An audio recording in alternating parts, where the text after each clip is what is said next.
For the opportunity to speak today. My name is Chloe Ahman. I'm a professor at Cornell, where I study industry's environmental impacts. My first teaching job was actually here in Baltimore, though, at Curtis Bay Elementary School, where I work with 6-year-olds. And they were the first to draw my attention to the coal dust that you've heard a lot about today. It made it so hard for little ones to breathe that many had to take breaks during recess. And if you know a 6-year-old, you know that that decision speaks volumes.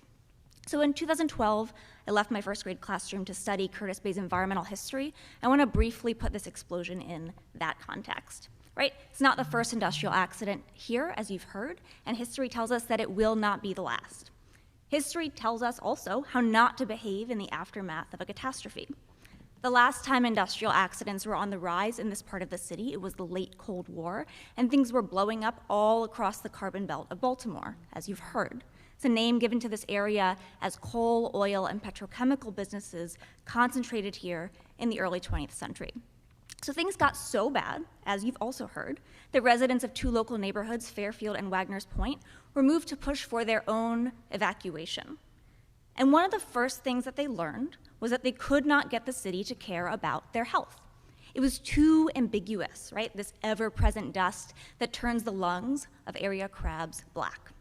It was too hard to prove in a manner that would satisfy folks in official positions of power that their asthma, their cancer, and their respiratory illness all had roots in local industry.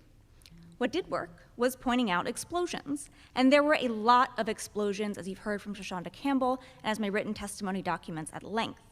So residents were left to pursue a campaign that left their actual sick bodies off the table and instead dramatized their imminent demise in the event of the next catastrophe. So when they won, after years and years of work, a spokesman for the city announced that officials were, quote, happy the area is clear. Yes, I understand.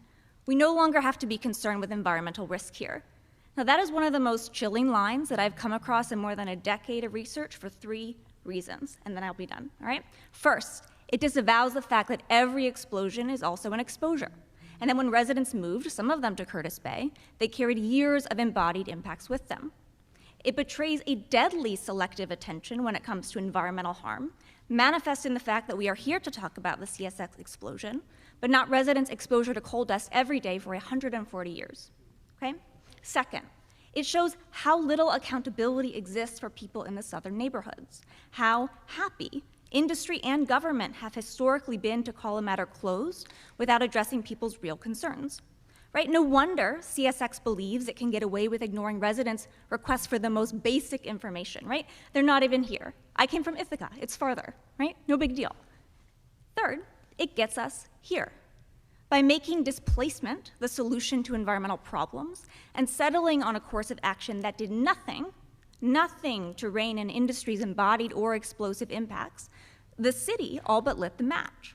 So I'm asking you to not make that same mistake.